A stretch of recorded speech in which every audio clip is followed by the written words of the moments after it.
Glória a Deus. Dessa manhã nós vamos ouvir, na primeira sessão, Rafael Lopes. Rafael Lopes é meu genro, casado com a minha filha mais velha. São pastores em Portugal.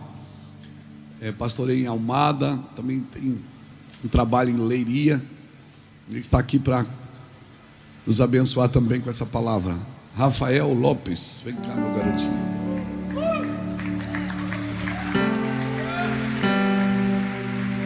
Glória a Deus. Está arrumado. Eu não sabia que era para vir de roupa de crente hoje.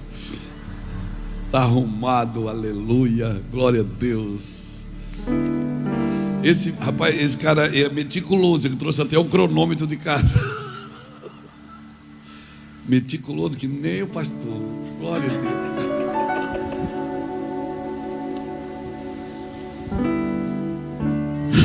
Aleluia. Graça e paz, igreja, amém? Pode tomar o seu assento devagar. Calma, para não se machucar. Aleluia.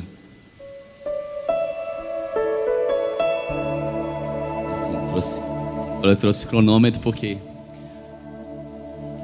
quem me conhece sabe, nós temos o hábito de pregar pelo menos no mínimo por 2 horas.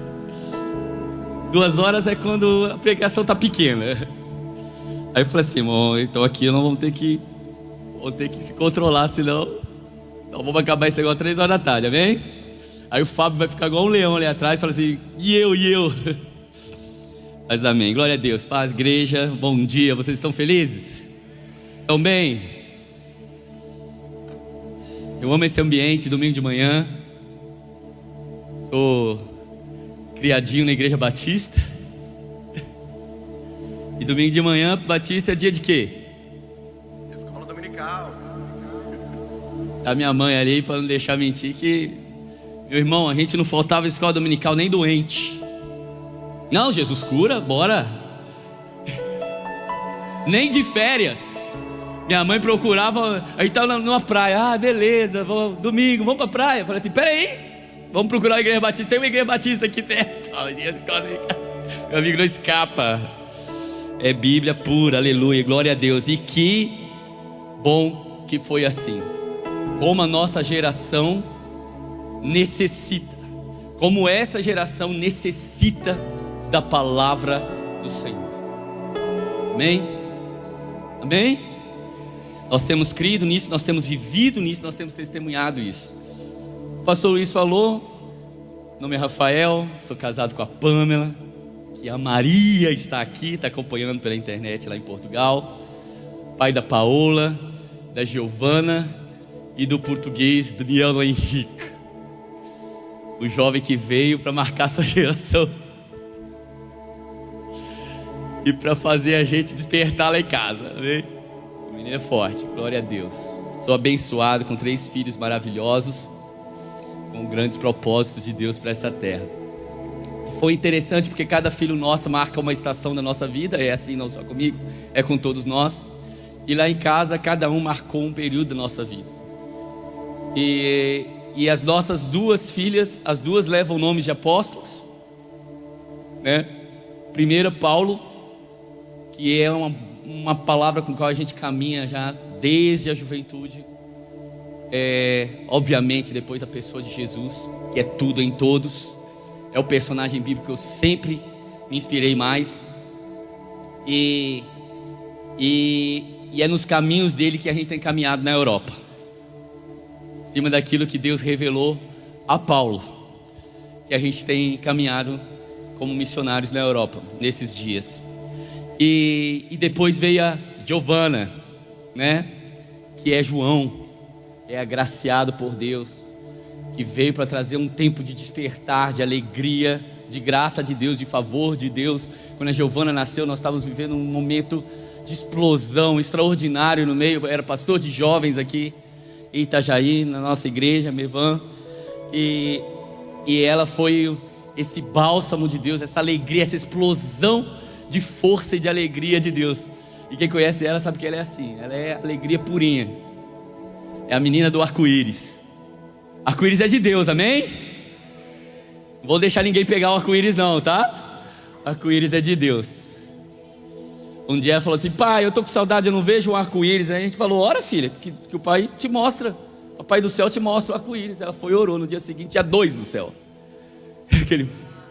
Ela ficou: meu pai, Deus mostrou o arco-íris para mim. Eu falei assim: eu tenho certeza que ele colocou lá só por tua causa, para mostrar para você a aliança que Ele tem contigo, com a nossa família, com essa casa, que tem sido tão abençoadora para nós e para tantas pessoas, amém? E aí o Daniel veio nesse tempo. Daniel a gente não programava mais, a gente achou, já tinha liquidado a conta, né? Mas o Daniel veio por uma revelação mesmo. Deus teve que fazer um trabalho de convencimento da minha esposa e em mim, trabalhou em a gente separado. Nós 2 recebemos palavras do Senhor para esse tempo, com o sexo da criança e o nome da criança. E cada dia que tem passado eu tenho entendido mais o que Daniel é para essa geração, e aquilo que nós temos nos posicionado na Europa, e aquilo que o Ministério Mevan tem se posicionado no globo, e aquilo que eu acredito que a igreja brasileira tem se posicionado. Quem tem ouvido o Espírito tem se posicionado nos dias de hoje, tem muito a ver com o que Daniel carrega, amém?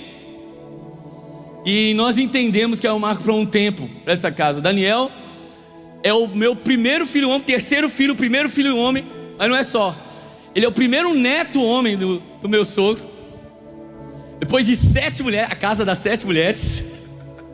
Depois da casa das 7 mulheres, 7 netas, apareceu um varão.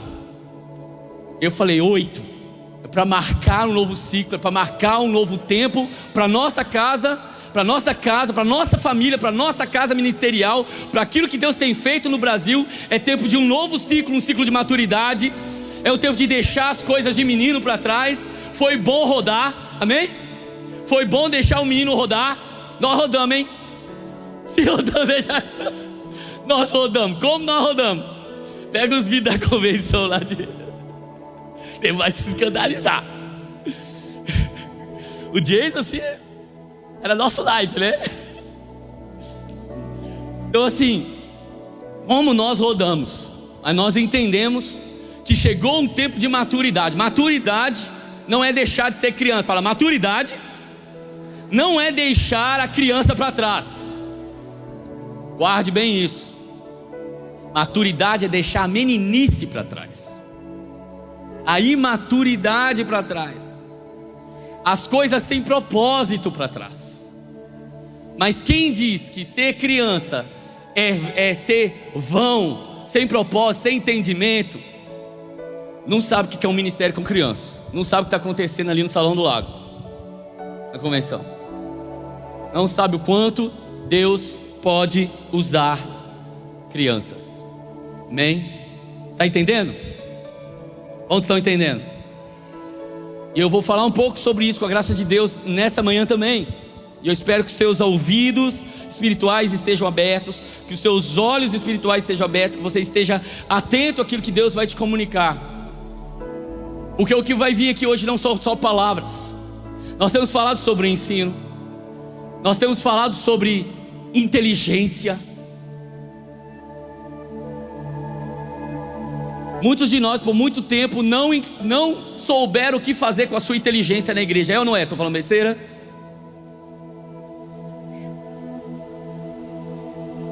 Desde o início do século 20, muitos de nós não soubemos mais o que fazer com a inteligência na igreja. Não sabemos o que fazer com a inteligência para Cristo no reino.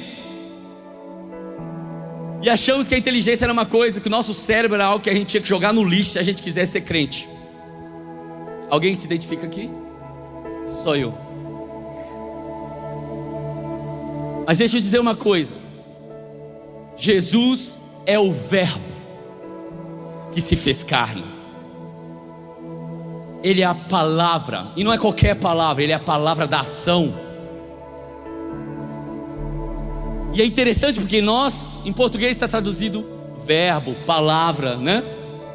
Mas no original é logos.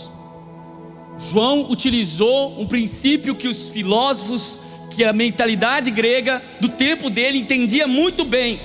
Era o que eles procuravam. O que é o início da criação? De onde o mundo vem? Qual é o princípio primordial? O que há por trás de todas as coisas? Qual o sentido da vida? Qual o significado da justiça? Qual o significado da verdade? Como Pilatos perguntou para Jesus: o que é verdade? Essa era a sede do mundo helênico, era a sede do mundo em que Jesus nasceu, cresceu, viveu e contrastou. Jesus não era um fantasma, amém? Quando ele estava andando sobre as águas, os discípulos até acharam que era um fantasma. Jesus não era um fantasma. Essa foi uma das primeiras heresias combatidas na igreja ainda nos dias dos apóstolos. Jesus era totalmente humano, ainda que totalmente divino. Jesus não tinha duas, não era dois em um. Jesus era um só. Ele é o homem Deus, ele é o Deus homem. Nele céu e terra se unem, nele teoria e prática se unem, nele inteligência, razão e emoção se unem, nele inteligência e espiritualidade se unem. Nele as coisas não estão fragmentadas. Ele é a coesão de todas as coisas, porque o mesmo Deus que criou anjos, que criou espíritos, criou árvores, criou rios, criou pedras, para Deus tudo é espiritual, porque tudo veio dele. Não porque as coisas têm espírito, não, mas porque veio dele, e ele é um. Nele não há variação, nele não há mudança. Quantos estão comigo? Amém? Jesus é o rio de Deus encarnado. Ele falou: se alguém tem sede, venha a mim, beba de mim. Ele não mandou você entrar em alguma outra esfera ou dimensão para poder beber de Deus. Ele falou assim: não, aqui ó, tinha um homem, tinha um galileu, vestido como galileu, andando como nazareno, falando assim: bebe de mim, come da minha carne, bebe do meu sangue. O povo correndo, falou: esse cara é canibal, está pregando canibalismo. Foi o dia que Jesus quase fechou a igreja antes da igreja iniciar. Ficou 12 que não estavam nem entendendo o que estava acontecendo. Ele falou assim: a gente só, tipo assim, meio que a gente não tem bem para onde voltar. Então, e Jesus falava assim: as palavras que eu vos digo são espírito e vida. Jesus uniu palavra, espírito e vida numa única sentença. Então quando ele fala, acontece. Quando ele fala, ele age. Quando você entende, isso acontece. Uma das palavras que foram faladas aqui, eu acho que foi o primeiro corte que foi para a internet, a palavra do pastor Luiz. Ele falava sobre isso. Ele falava que pessoas seriam curadas, transformadas, que chaves iriam virar no seu espírito, que Deus iria reposicionar pessoas, que pessoas que estavam confusas das suas direções seriam restabelecidas no seu propósito. Deixa eu dizer uma coisa: Deus vai fazer, já tem feito e vai fazer isso hoje. Então se você está aqui nessa manhã, se você é dos resilientes, se você não está cansado, se você não está satisfeito ainda que já foi incrível até ontem à noite, se você ainda quer mais aqui nessa manhã, oh que alegria! Deixa eu te dizer, hoje a cura para você, e a cura está na palavra de Deus, que é espírito e vida.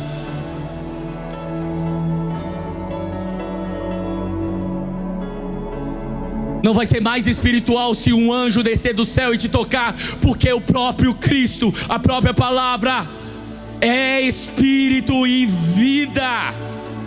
E ela entra pelos teus ouvidos, entra na tua mente, desce para o teu coração e produz vida. Mas a primeira barreira está no entendimento. Diga: a primeira barreira está no entendimento. Então por favor, não jogue seu cérebro fora, senão essa palavra não vai entrar no seu coração e não vai dar fruto. E aí sim, você vai ficar com um monte de letras vazias, saindo daqui sem nenhuma noção de como praticar aquilo que você recebeu nesses dias. E eu creio que o que o Espírito Santo quer fazer essa manhã é dar para alguns de nós, ou muitos de nós, ou todos nós, eu não sei, Ele conhece cada um pessoalmente. Chaves para você sair daqui e praticar aquilo que você está recebendo. Amém? Aleluia. Eu estou também acompanhado do time lá da Alemanha, pastora Rose, pastor Washington, a Agnes. Nós estamos um chique, nós estamos com o Mevan em Köln. Köln. Sabe como é que fala alemão? É só ficar com raiva. Brincadeira, tá, gente? Eu amo alemão, acho lindo. Aleluia, Deus é bom. Aleluia. Então eu quero que você abra sua Bíblia comigo no Evangelho segundo Mateus. Não adianta colocar o relógio aqui e não olhar para ele, né? Fé tem que ter obras, né? Vamos lá, Mateus capítulo 13. Eu vou começar por aqui.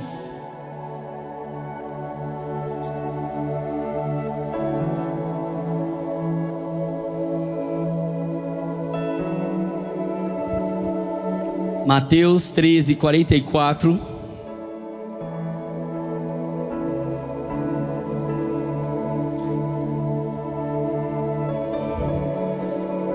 Eu vou ler o 44, o 45, o 46 e depois eu vou pular para o 51, tá bem? Então, segue aí na sua Bíblia. Palavras de Jesus, Espírito e vida para nós essa manhã. O reino dos céus é semelhante a um tesouro oculto no campo, o qual certo homem, tendo achado, escondeu, e transbordante de alegria vende tudo que tem e compra aquele campo.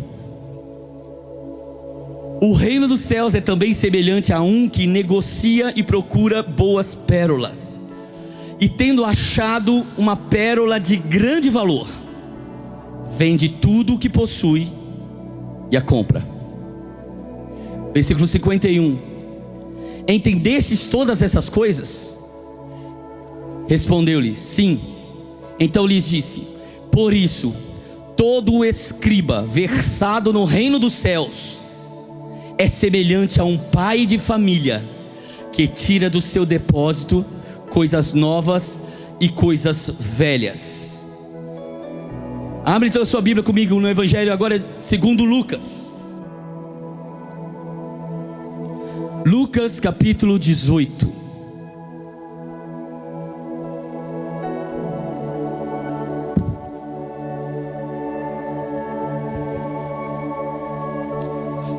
Lucas 18, versículo 15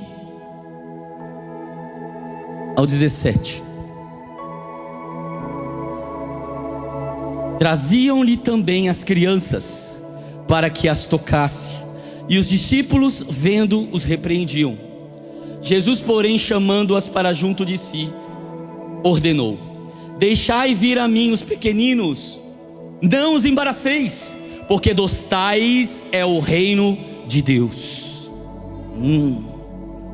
Em verdade vos digo, quem não receber o reino de Deus como uma criança, de maneira alguma entrará nele. Eu quero que você pegue no seu espírito.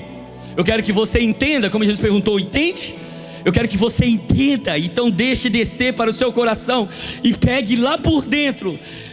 Quem não receber o reino de Deus como uma criança, mas lembra o reino de Deus? O reino de Deus que é como um tesouro oculto no campo, o reino de Deus que é como uma pérola de grande valor. É a criança que entra no reino. Uma coisa que Deus tem ministrado muito, e quando eu entendi isso, eu comecei a fazer uma coisa prática. Sabe o que? Eu comecei a andar nesse texto com uma foto da minha infância.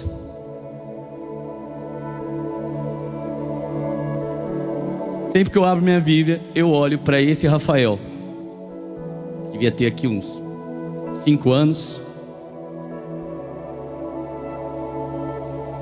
E sabe como que ele estava vestido, pastor? Igual eu estou agora.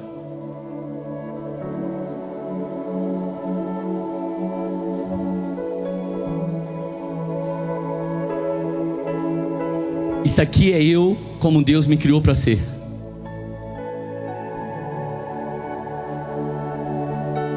Isso aqui é eu antes do mundo dizer o que eu deveria ser e o que eu poderia não ser.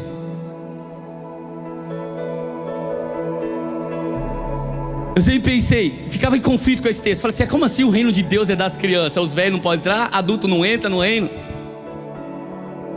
Aí o Espírito Santo comunicou: filhinho, filhinho, aos meus olhos vocês são todos crianças. Deus não faz distinção entre passado, presente e futuro. Deus está fora do tempo e do espaço. Ele vê o tempo como eu vejo a palma das minhas mãos. Ele me viu, Ele me vê, Ele me verá. Para Ele, eu sou a criança que Ele criou. E Ele está o tempo todo dizendo: torne-se como aquela criança para entrar no reino. Torne-se como aquela criança para entrar no reino. Ouça, a gente às vezes fica aí procurando: onde é que eu vou encontrar esse campo para poder onde é que eu vou comprar um campo para poder escavar um tesouro? Onde é que eu vou procurar um campo, encontrar um campo para escavar um tesouro? Se eu falar assim, o campo está aqui. O tesouro oculto no campo é a surpresa de descobrir que tudo que você foi chamado para ser, tudo que você é e será aos olhos de Deus, está escondido, oculto, dentro do campo que Ele semeou. Ele colocou um tesouro oculto dentro de você, que está lá naquela criança, no ventre da sua mãe, enquanto Ele te formava, enquanto Ele escrevia no seu livro todos os seus dias, ou a história dele para nós, não a história que eu quero fazer para mim, mas a história dele para mim. Ele escrevia no livro e Ele falava: este é o meu Rafael. E Ele colocou aquele tesouro oculto dentro do campo. E sabe qual que é o problema, pastor? Sabe qual que é o problema, meu irmão? É que a gente gasta a vida procurando fora o que Deus colocou dentro.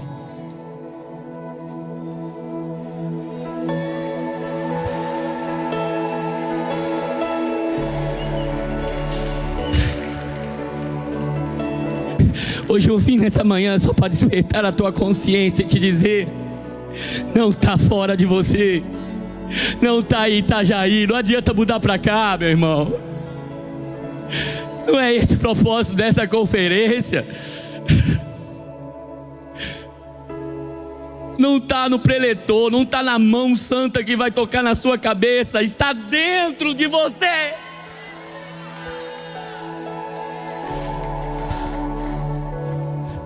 Conhece o teu Deus no seu interior. Conhece o teu Deus na morada dele no seu interior. Deus habita em nós, amém? Entra nesse lugar secreto em Deus e conhece Deus no lugar da sua habitação, e você vai encontrar um tesouro oculto no campo. E que surpresa maravilhosa vai ser saber que você sempre foi rico e só não sabia.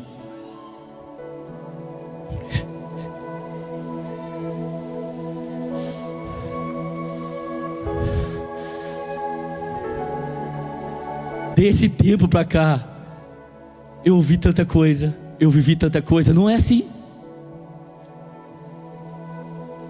E muitas vezes, e eu penso que muitas pessoas aqui se veem como desajustadas. Deus tem falado algumas coisas que vão ser muito específicas para algumas pessoas aqui nessa manhã. Que eu vim orando de Portugal falando assim: Senhor, essa palavra é só para mim, eu guardo comigo. Mas se o Senhor quer compartilhar, se é para o corpo, e se eu acredito que tem outras pessoas como eu aqui, então eu falo. Ele falou: fala. Porque vai destravar algumas pessoas que se sentem desajustadas dentro do movimento da igreja, porque não tem as habilidades que são mais valorizadas às vezes, ou que são requisitadas no momento. Porque mentalidades em volta querem condicionar o tempo todo aquilo que Deus colocou dentro de você, e dizer: isso está errado, Você não tem que ser assim, você tem que se ajustar.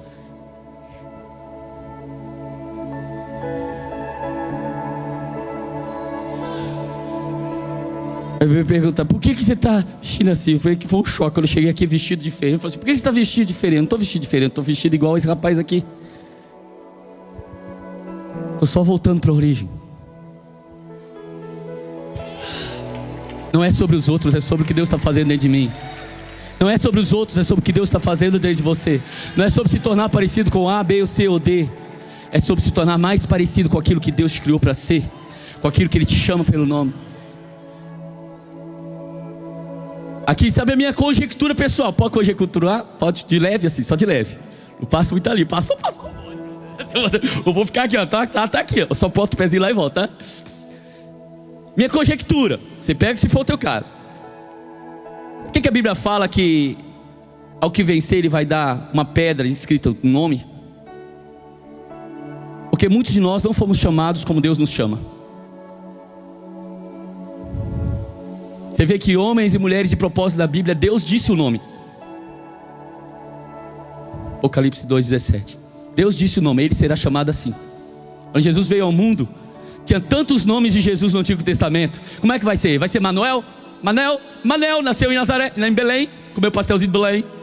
Depois foi lá surfar a onda em Nazaré, foi lá que ele aprendeu a andar sobre as águas. Não é Manel. Não é Manuel. Vem um anjo e fala com José, o nome da criança vai ser Yeshua, vai ser Jesus, porque Ele salvará o seu povo. O significado da vida dele estava no nome que ele carregava. Todas as vezes que alguém o chamasse pelo nome, toda vez que o pai dele falasse Yeshua, estava falando o seu propósito. Toda vez que a mãe dele falasse Yeshua, estava falando o seu propósito. Toda vez que um desconhecido falasse Yeshua, estava falando o seu propósito. Seu nome deveria carregar o seu propósito, mas às vezes papai e mamãe não entenderam isso e colocaram um nome que eles acharam mais bonito, que queria que você fosse parecido com aquele personagem. Não tem problema, aqui não é para fazer nada disso. Não é para poder se chatear com o pai e a mãe, nem para se revoltar com o nome que você tem. Fica tranquilo, Deus já tem, teu nome está reservado. É só vencer, chega lá que Ele te entrega o nome. E eu particularmente, ainda viajando nessa conjectura, acho que a maior surpresa de alguns vai ser descobrir que tinha exatamente o nome que Deus tinha dado. Viu? Você ficou o tempo todo tentando ser outra coisa. Lembra da época que o pessoal ia para um evento e voltava com outro nome? E Deus assim, você sempre carregou isso. Amém? Vamos lá. Vocês estão comigo ainda? Está fazendo sentido para você, meu irmão? Amém, glória a Deus, glória a Deus, glória a Deus. Deixa a criança entrar no reino. Deixa essa criança entrar no reino.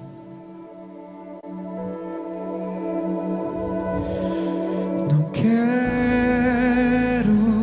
jamais me exaltar. Não é sobre arrogância, não é sobre prepotência, não é sobre querer estar acima dos outros. Se um pequenino vier me provocar,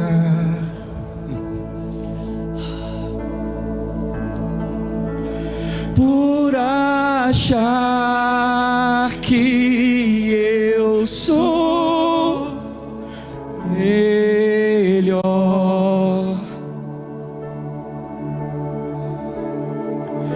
querer mostrar que eu sou maior. Você tem a altura que Deus disse que você ia ter, meu amigo. Não quero ceder à tentação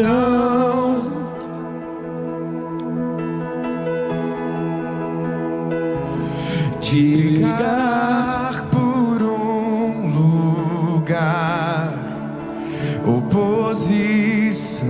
Para de ficar procurando posição que não é tua. Convencido de que sou o maior.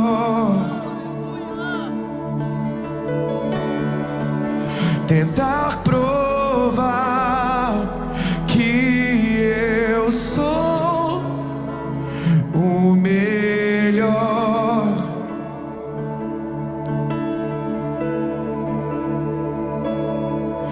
E se outro vier me superar e o meu orgulho incendiar,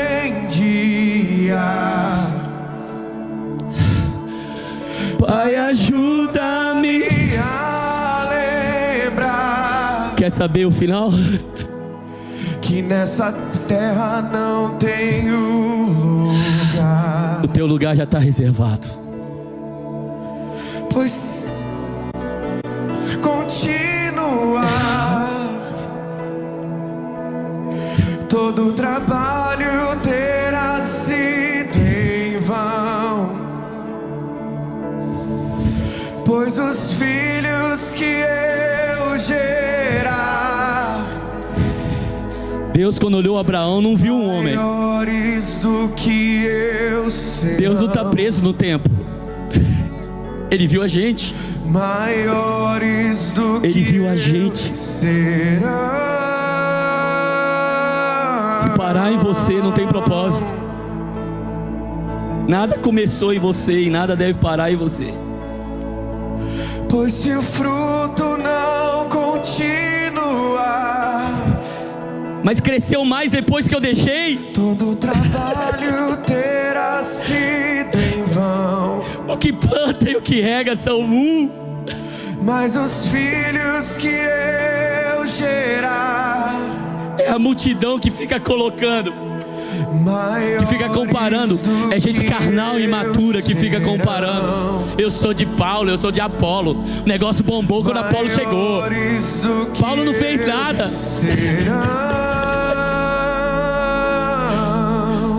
É suposto seus filhos serem maiores do que você.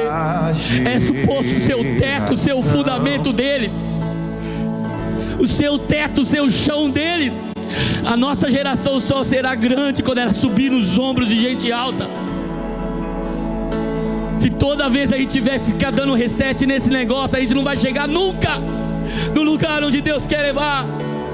Então deixa o pequenino vir, deixa a criança sair, deixa o propósito chegar, deixa. Deixa os pequeninos virem, pois deles é o reino dos céus, Ele é o reino dos... Deixa os pequeninos virem. Deixa os pequeninos vir. Desperta o dom que há em ti. Desperta essa manhã. É você que vai fazer isso, não sou eu. Não é Deus que vai fazer isso. Ele falou: desperta. Vai lá. Acorda. Desperta, tu que dormes. Levanta-te dentre os mortos. Cristo te iluminará.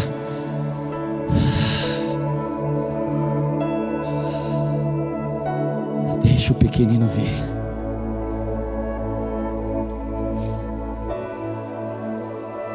E era bonitinho o bichinho, né?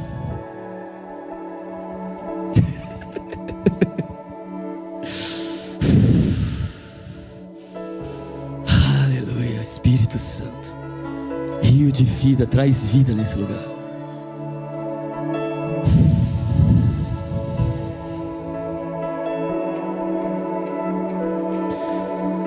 Palavra que tem sido formada em mim nesses 9 anos. São 9 anos em Portugal, 9 anos de imersão na Europa. Para mim não são 9 anos de Europa, para mim são 24 anos de Europa.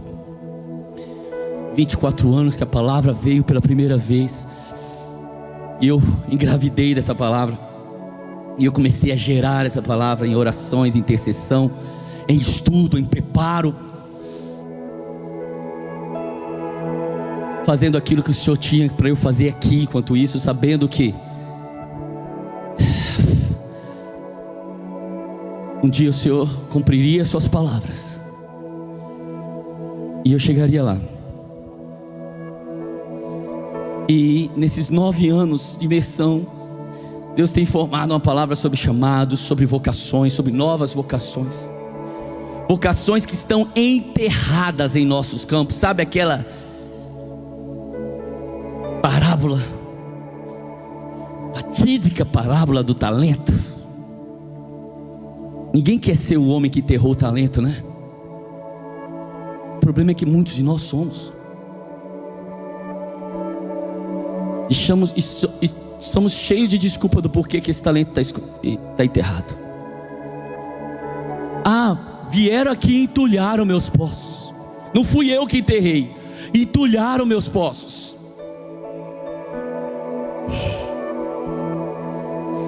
O que você deve fazer?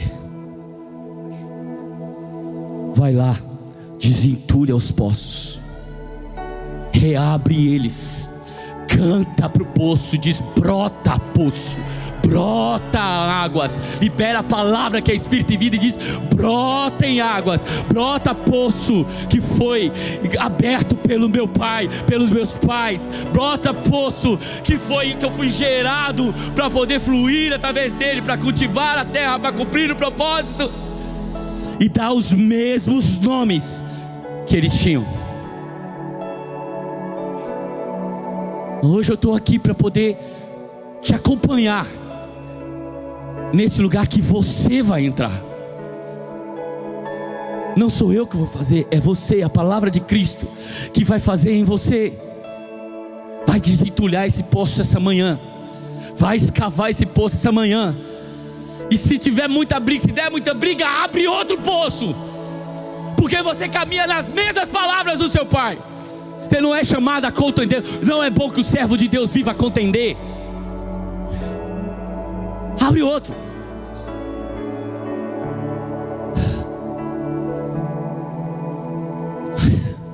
Mas na terra que o Senhor falou que é para você estar, nesse campo,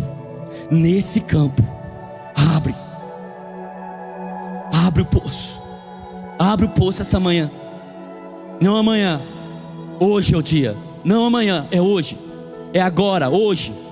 Se ouvides a sua voz, não endureçais o vosso coração. É hoje, é agora.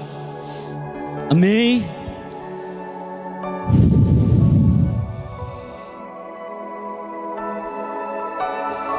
São vocações que estão enterradas em nossos campos, que nós procuramos a vida inteira, mas que não está fora de nós, está dentro. Naquele que nos formou no ventre de nossas mães, naquele que nos elegeu em Cristo antes da fundação do mundo, daquele que nos deu vida, estando nós mortos em nossos delitos e pecados, e nos fez assentar com Cristo nas regiões celestiais.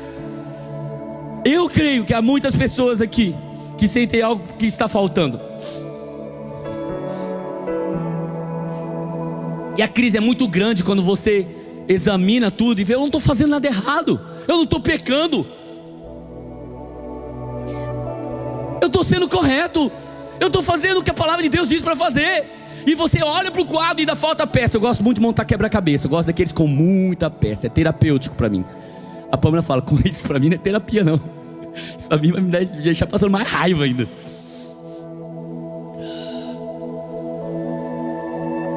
Você pode montar um quebra-cabeça de 5.000 peças.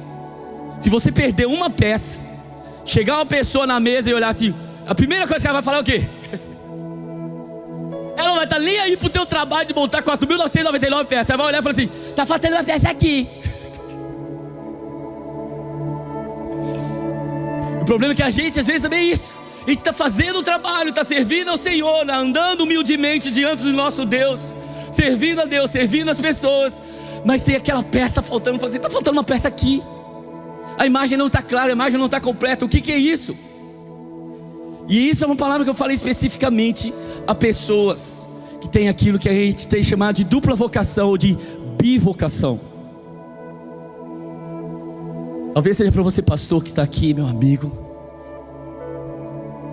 Talvez seja para você, empresário, que é bem sucedido nos negócios, mas ainda sente que está faltando uma peça. Não joga o quebra-cabeça todo fora para poder ir atrás de uma peça, não. Talvez seja para você, pastor, que está vivendo o ministério fielmente. Eu larguei as minhas redes, eu fiz como Eliseu, eu queimei os carros, matei os boi. Deixa eu dizer uma coisa. Jesus passou por Pedro e falou assim: segue-me, larga as redes, que eu vou fazer de você um pescador de homens. Lembra disso? Claro. Aí olha que interessante, teve um dia que chegou lá os cobradores de impostos, lembra? Maior medo da igreja brasileira, né? Chegou lá o cobrador de imposto. E agora? Foi cobrar o imposto de Jesus. Aí Jesus primeiro explica, fala assim: eu sou filho, não precisava disso, né? Mas para que não haja escândalo, vai pegando. Pedro, pescador de gente, vai atrás de pessoas. Vê se tem alguém lá com dinheiro para poder pagar esse negócio pra gente. Levanta mantenedor. Foi isso que Jesus falou? Olha o contraditório. Jesus mandou Pedro ir pescar, mas não era para abandonar as redes? Para que não haja escândalos.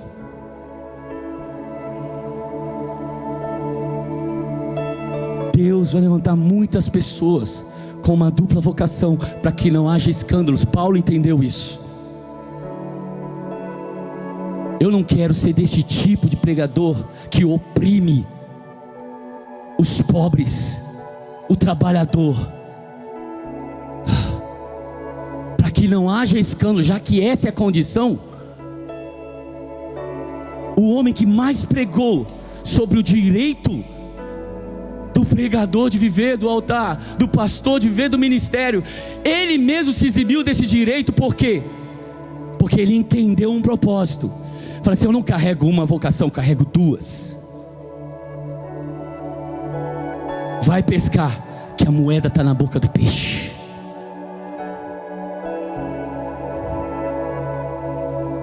E volta para pregar o evangelho. Estão entendendo? Um movimento. Talvez algumas pessoas estejam sentindo que é uma peça faltando, porque é algo de muito importante em você, algo que essa criança tinha, que você abandonou como se fosse um pecado horroroso. Mas deixa eu te dizer o que a palavra de Deus fala sobre isso. Abre lá, Colossenses.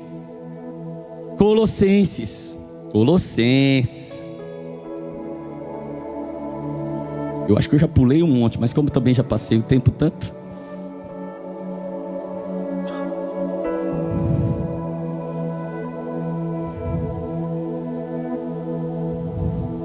Eu tinha uma palavra de 3 horas. Aí eu falei: mas é 1h10. Aí eu fui para casa, passei a manhã de ontem transformando a palavra de 3 horas em 1h10. Cheguei aqui, o pastor falou: 50 minutos. Aí tu me quebra, né? Aí tu me quebra. Vamos lá, Colossenses, o Senhor está aqui. Aleluia. Olha isso.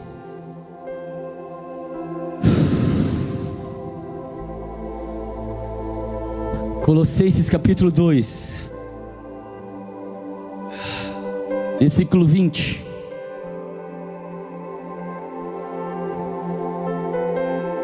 Se morrestes com Cristo para os rudimentos do mundo, por que, como se vivesseis no mundo, vos sujeitais a ordenanças? Não manuseis isto, não toque isso, não use aquilo, não prove aquilo.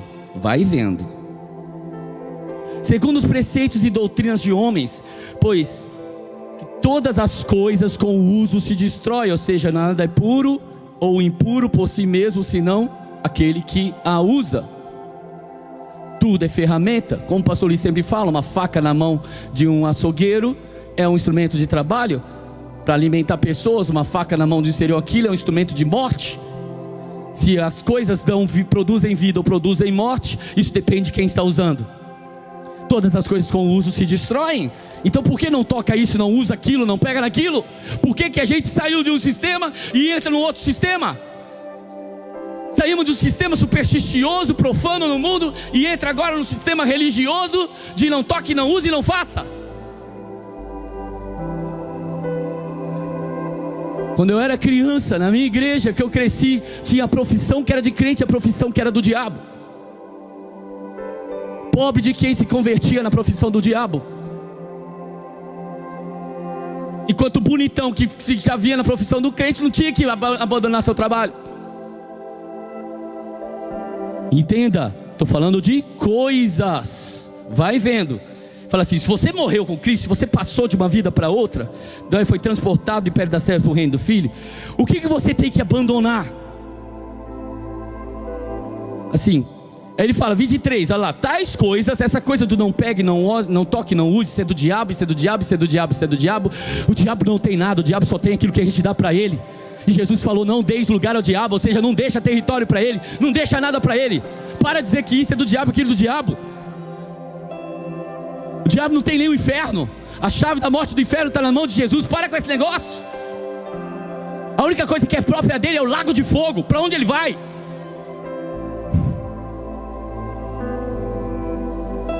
O mundo é criação de Deus.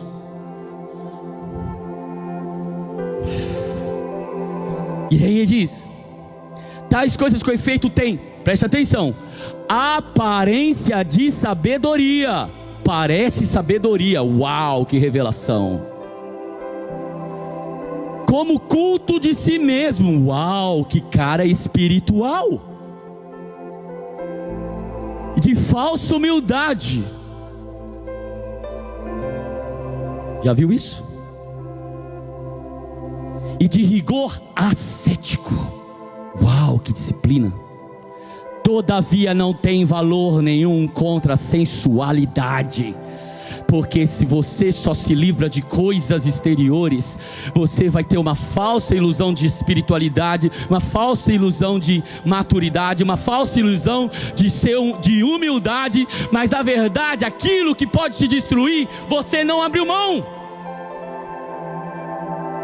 Como Jesus falou, não é o que fez, não é o que entra, é o que sai do homem. Limpa o interior do copo, que o exterior fica limpinho. E aí Paulo continua, portanto, se fostes ressuscitados juntamente com Cristo, buscai as coisas lá do alto, onde Cristo vive assentado à direita de Deus. Pensai nas coisas lá do alto, não nas que são aqui da terra. Que ele está dizendo? Mas aqui está a separação entre céu e terra? Não, meu amigo. Aqui está a separação entre origem, as coisas que são de lá do alto, as coisas que vêm de lá do alto, as coisas que estão debaixo do domínio de Deus, as coisas que estão sujeitas ao trono de Cristo, as coisas que estão segundo a sua vontade. Não o homem ou a mulher que você se tornou, que o mundo te tornou, mas o homem e a mulher que Deus criou.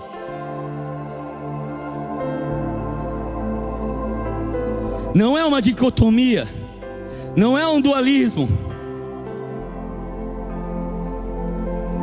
é uma reconexão ao trono, uma reconexão à fonte. Porque morrestes e a vossa vida está oculta juntamente com Cristo. Quando Cristo, que é a nossa vida, se manifestar,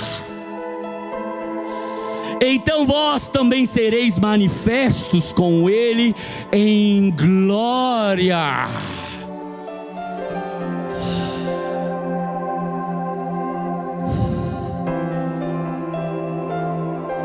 À medida que você vai deixando morrer a natureza caída terrena e vai se reconectando ao lugar onde você está sentado com Cristo nas regiões celestiais, você vai a si mesmo se purificando, como João fala, a si mesmo se purifica aquele que tem tal esperança. Que esperança? Que no dia que Ele aparecer, nós seremos como Ele.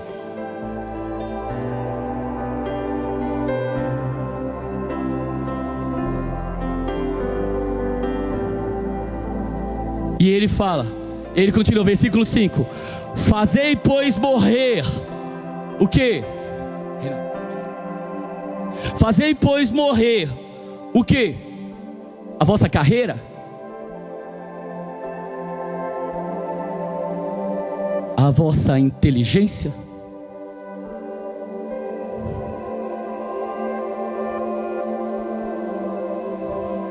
o vosso patrimônio. Fazei, pois, morrer o vosso patrimônio. Fazei, pois, morrer o vosso casamento.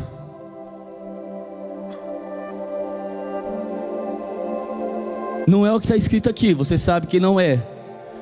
Mas muitos nesse rigor ascético levam homens e mulheres de Deus exatamente para esse lugar. Sabota o plano de Deus para a tua vida.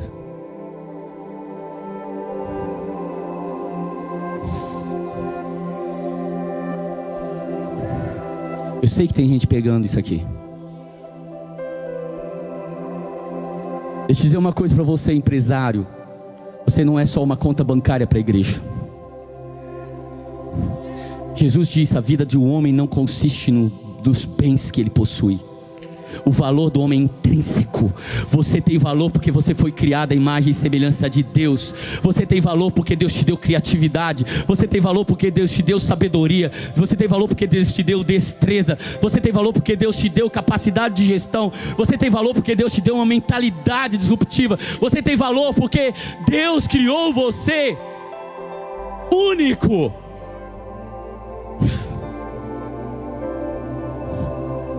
Volta a ser aquela criança que desmontava os rádios.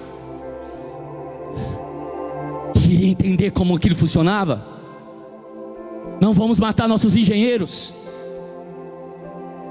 Depois não adianta reclamar dos políticos. Depois não adianta reclamar do sistema que o mundo ficou. Se a igreja abandonou tudo e deu tudo para o diabo e sabotou o que ela tinha dentro dela própria. Você não é só uma conta bancária. Você tem um propósito nessa terra. Cumpre os desígnios de Deus. Você não vai fazer morrer isso mais. E se você fez morrer isso, hoje é dia de ressurreição. Porque essas palavras são espírito, são vida. Se você ouvir atentamente, os seus ouvidos, entender com a sua mente, deixar descer para o seu coração, como uma boa terra, vai produzir vida. Faz morrer, sim. Faz morrer a vossa natureza terrena caída, faz morrer a prostituição, faz morrer a impureza, faz morrer a paixão lasciva, faz morrer o desejo maligno, faz morrer a avareza, que é idolatria, a ganância, o amor ao dinheiro, não a capacidade de produzir. Pelo amor de Deus.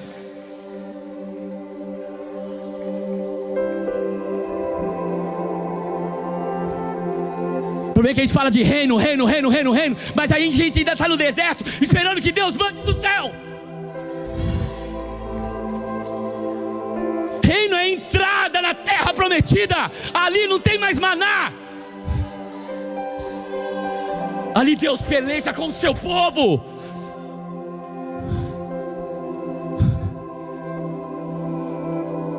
Ali o sentinela trabalha junto com o guarda de Israel. Ali o construtor trabalha junto com aquele que edifica a casa. Ali a cooperação entre Deus e o homem. Ali é o retorno ao jardim do Éden, onde o pai cria o filho, dá nome. Ali, isso é reino.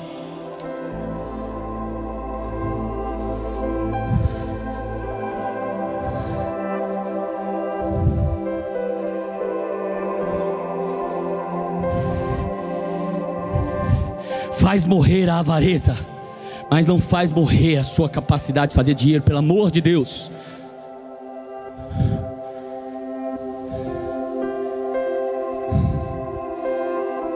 Deus é pai, mas quando o filho cresce, o pai não quer mais ficar dando tudo para o filho, certo? Porque ele ama, e o amor do pai emancipa. O amor do pai valoriza, o amor do pai empodera. O amor do pai fala: vai filho, você consegue. Você é mais capaz do que eu.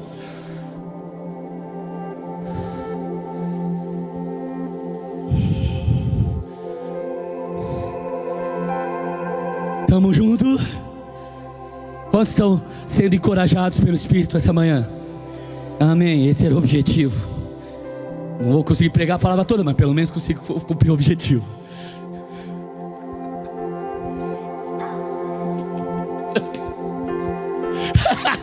Não tô não, tá tranquilo. Tá tranquilo, eu prego lá e Almada o pessoal já tá acostumado. Depois que a pastora Rose foi lá, pastor, pega essa. A pastora Rose criou uma estratégia que eu nunca vi igual. Ela terminou a ministração, eu quero orar por cada um de vocês. E foi pra porta com o time. Meu amigo, a gente ficou lá até 5 horas da tarde. Não tinha pra onde sair, tinha que passar pela porta, ela estava profetizando. Eu falei, essa é a melhor estratégia de todas. Gostei. O pessoal já está acostumado. Eles devem estar sentindo falta lá que o culto dele está acabando cedo, porque eu não estou lá. Tá tranquilo, vamos para frente. O Senhor está aqui, amém? Glória a Deus.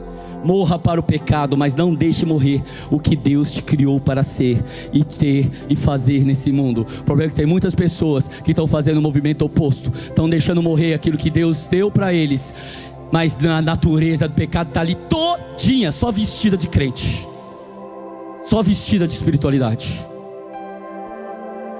Ainda é egoísta, ainda é avarento, ainda é lascivo, mas abandonou a carreira por amor a Jesus. E eu não estou dizendo que não tem aqueles que tenham que fazer isso. Preste atenção, essa palavra é específica para alguns, ou talvez aqui nessa manhã para muitos, mas não para todos. Lembra do início, você tem que fazer aquilo que Deus te criou para fazer. Você tem que ser aquilo que Deus te criou para ser. Ponto final. Não é seguir moda, nem seguir linha teológica ou linha pastoral, esquece, né? Segue aquilo que Deus te mandou fazer. Na palavra, pelas escrituras. Vamos lá, eu vou caminhando para o final. Aleluia. Como a sua visão do reino molda a sua vida pessoal de futuro. A sua visão pessoal de futuro. Como a sua visão de reino molda a sua visão pessoal de futuro. Por que eu estou falando isso? Porque o pastor Luiz sempre fala, não é uma volta ao passado, é uma volta à origem. Eu apontei a infância para você entender a diferença entre quando você foi criado por Deus e a diferença entre o que a vida te fez ser, ou o sistema religioso te fez ser.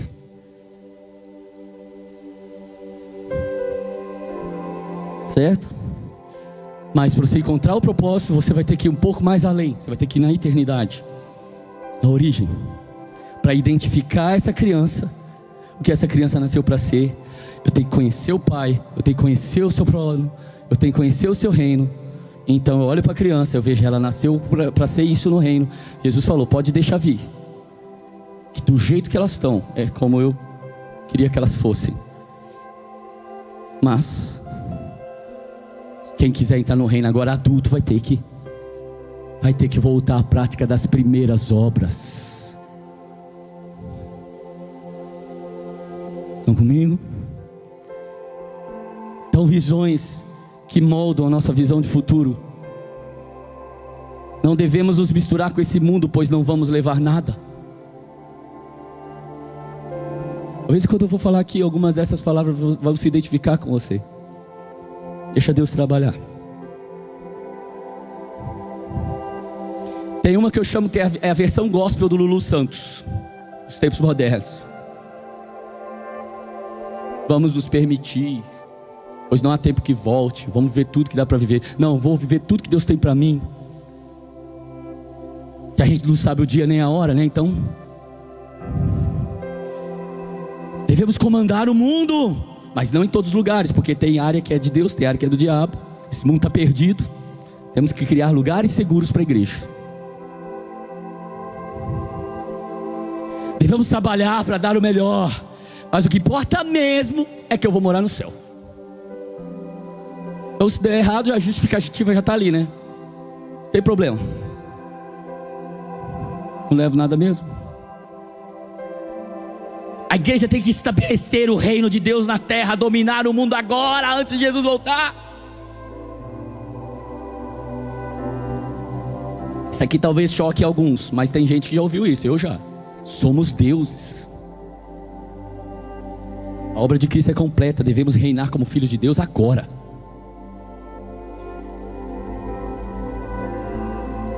Nosso único papel aqui na terra é pregar o evangelho aos perdidos, fazer boas obras, não se misturar com o mundo, porque não tem jeito, nada tem jeito. Quando Jesus voltar, nada fica bom mesmo. Então vamos parar por aqui.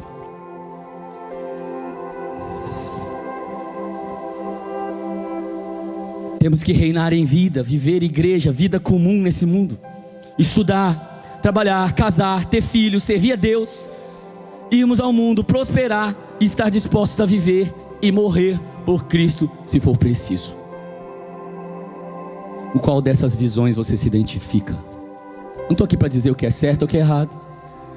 Só estou aqui para dizer que ideias têm consequências. E não adianta reclamar da consequência se você não mudar a ideia. Por isso arrependimento é metanoia, é mudança de ideia. Mudar a mente.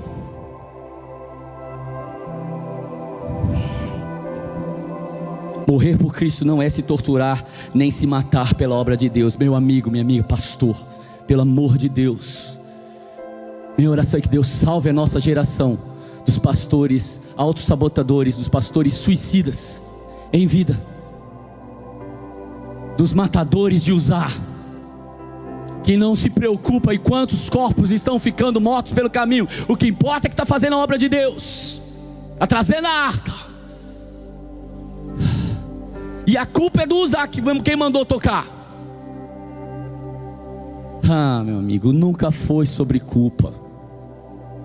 No dia que a gente entende isso, nunca foi sobre culpa. Desde o jardim, nunca foi sobre culpa. Sempre foi sobre responsabilidade. Davi era um homem segundo o coração de Deus. Ele não quis saber quem era o culpado, ele quis saber quem era o responsável. E o responsável era ele. Para tudo, vamos examinar melhor as escrituras, porque tem gente morrendo no caminho. Não era suposto isso acontecer. Não era suposto gente morrendo nas nossas celebrações. Não era suposto pastores se matando. Não era suposto pastores em depressão. Não era suposto pastores, casamentos de pastores acabando. Não era suposto filhos de pastores não querendo saber de Deus. Não era suposto estar acontecendo.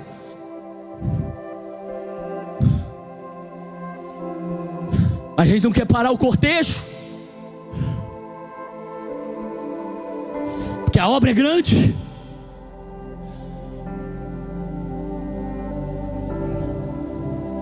Meu irmão, minha irmã, que Deus nos salve disso. Deus não mandou ninguém se matar pelo Evangelho. Falou você viver pelo Evangelho e está disposto a dar a vida se for requisitado. Mas se matar, não. Cuidado, cuidado. Esse é o grande perigo no nosso tempo, no mundo que vivemos. Matar nossos casamentos, matar nossos filhos, matar nossas amizades, matar nossos frutos, matar nosso patrimônio, matar nossos recursos, matar a herança, matar tudo, achando que com isso estamos trazendo glória a Deus. E entramos num ciclo vicioso de autossabotagem, e é muito difícil sair desse lugar. Eu sei, eu falo isso com propriedade, porque ninguém me tirava desse lugar, ninguém me convencia. Até o dia que Deus me quebrou. Vai brigar com Deus, vai. Vai lá, Jacó. Vai lutar com o anjo. Você nunca mais vai esquecer desse momento. Vai mancar pelo resto da sua vida. E seus filhos nunca mais vão esquecer desse momento. Ninguém mais vai comer daquele nervo.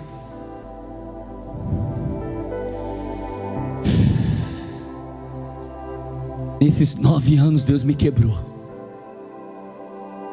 Deus me quebrou. E isso salvou minha vida, salvou minha casa. E tem salvado a minha casa, os meus filhos. E eu louvo a Deus por isso. Eu louvo a Deus. Por isso eu quero nesse momento profetizar. Eu quero profetizar sobre a sua vocação. Fica de pé comigo no seu lugar.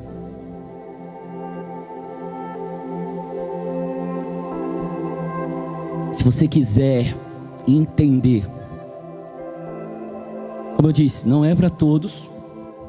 Tem pessoas que estão no lugar certo, que a tua questão é outra. Tem pessoas que estão fazendo a coisa certa, mas a tua questão é outra. Mas tem pessoas que estão com suas empresas sofrendo todo dia a pressão do ambiente e da sua mente, achando que tem que largar tudo para poder cumprir o propósito de Deus. E não sabe que não se trata de largar, mas de adicionar, de equilibrar.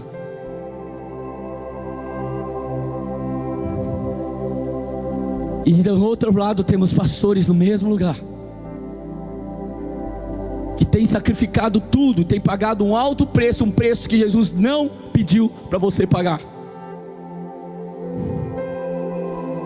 O preço do seu casamento, o preço dos seus filhos. Os Uzás, filho do sacerdote, caindo morto pelo caminho.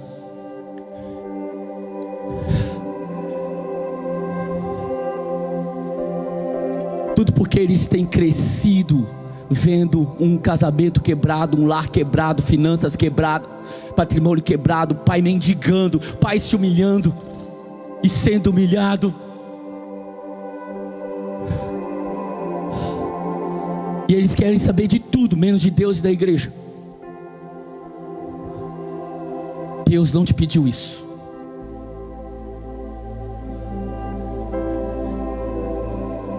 Você pode ser mais sábio do que isso. Você pode usar essa inteligência que Deus te deu. Vai lá, pesca um peixe, vai ter um tesouro dentro dele. Volta, vem pregar o evangelho. Faz tenda. Deus falou isso para mim no ano passado. Vai fazer tenda. Até quando você vai ficar relutando com os tesouros que eu te dei? Vai fazer tenda. Isso não é falta de fé. Isso é viver de acordo com a fé. Viver pela fé não é viver ao Deus dará. Viver pela fé é viver de acordo com a fé, de acordo com a palavra, com as escrituras e com a palavra que Deus te confiou, com a vocação, com a palavra que saiu da boca de Deus, a voz, a ação, o vocátil.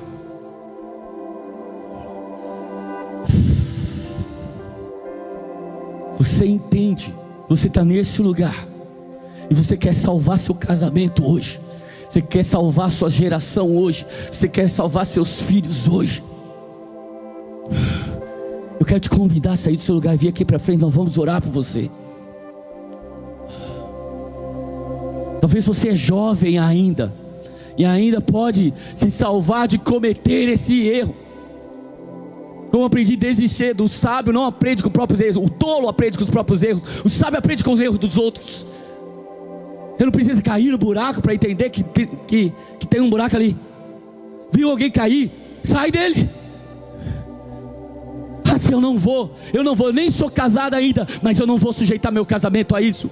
Eu nem sou casado ainda, nem tenho filhos ainda, mas eu não vou sujeitar meus filhos ainda. Eu vou ser fiel ao Senhor em tudo o que Ele me confiou. Quando eu chegar diante dEle, não vai ter nenhuma mina, nenhum talento, nenhum tesouro oculto no meu campo que eu não tenha desvendado e que eu apresente para Ele, naquele momento glorioso de trazer glória, honra, sabedoria, riquezas, ações de graça diante do Senhor. Eu vou estar com minhas mãos cheias, com tudo que Ele enterrou dentro de mim.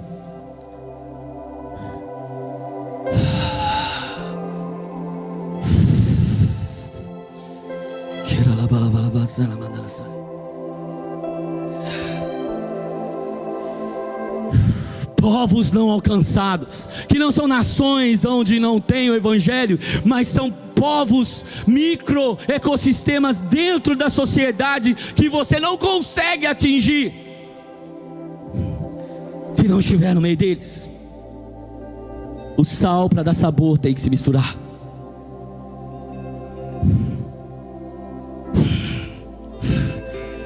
Uma explosão de luz no meio das trevas. trevas não temem, não receiam a luz. Trevas não são adversárias da luz, não são páreo para a luz. A luz brilha nas trevas, as trevas não podem contê-la. Ah, mas a minha luz é tão tênue. Acende um fósforo numa caverna escura e você vai ver o clarão que vai dar naquele lugar. Acende aquilo, vai ter efeito. Acende numa caverna escura para você ver. Falo sempre para Paola, minha filha mais velha. A nossa canção de ninada, ela era minha pequena luz, vou deixar brilhar. Porque Paola significa pequeno. Eu falo assim, minha pequena luz.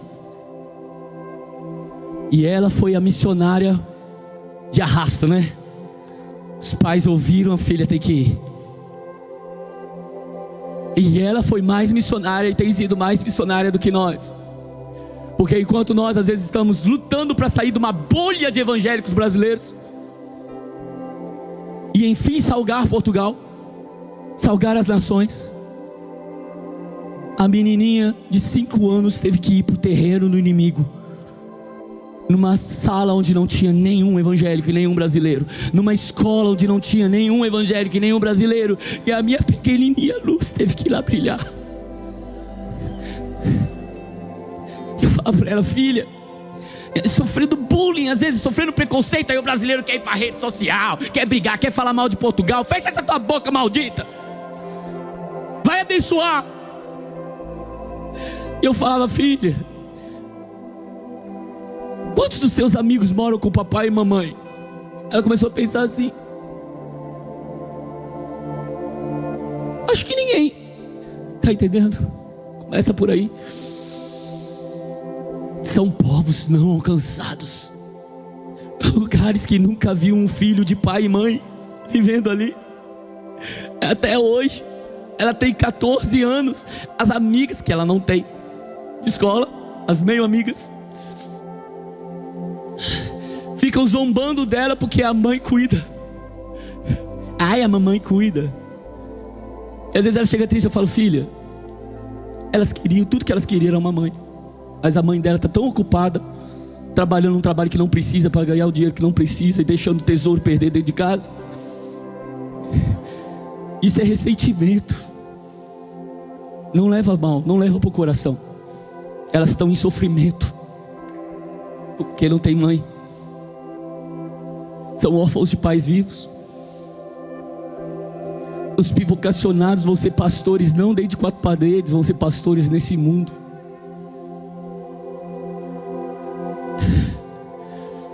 Vão influenciar, vão ser famílias nos lugares onde não há famílias.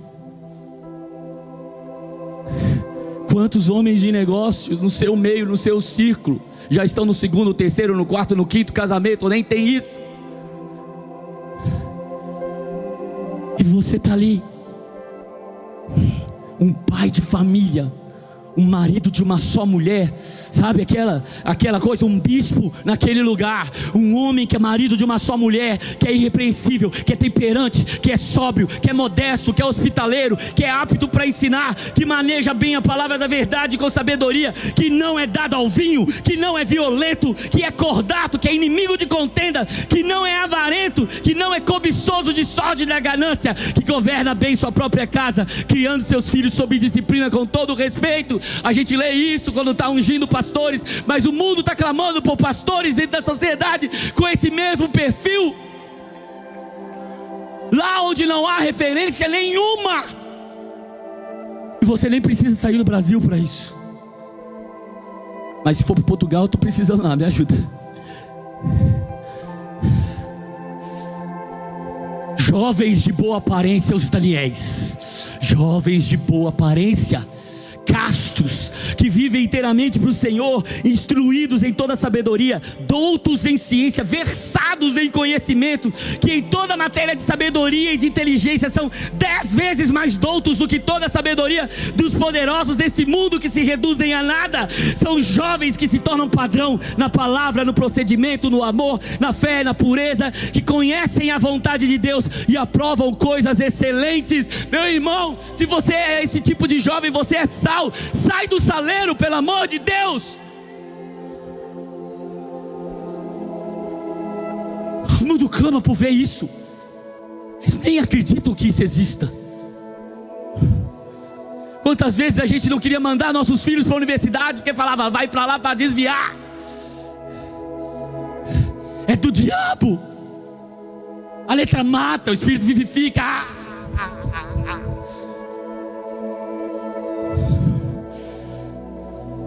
As palavras que eu digo são espírito e vida. Jesus não fez separação entre uma coisa e outra, não faça.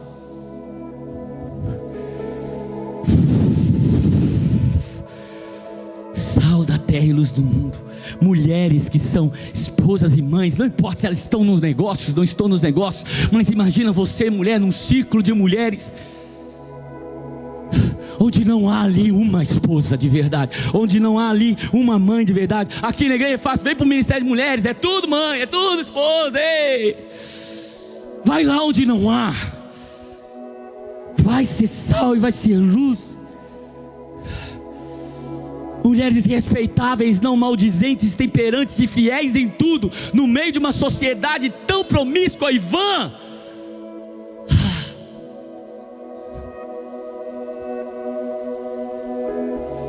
A pastora Rose está aqui maravilhada com o Brasil.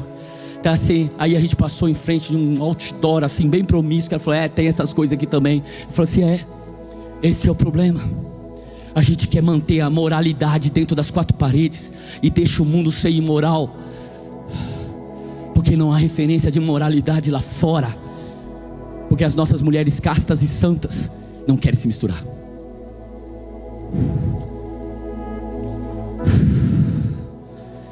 Sal da terra mistura para transformar. Luz do mundo tem que estar no meio das trevas para brilhar.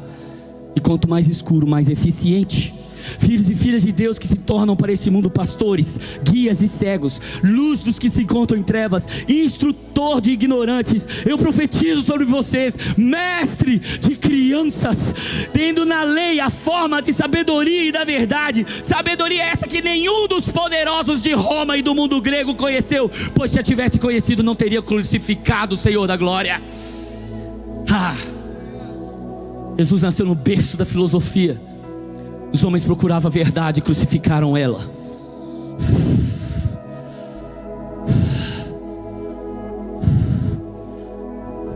Você no mínimo tem chance de ser 2 vezes mais sábio, que você conhece a origem.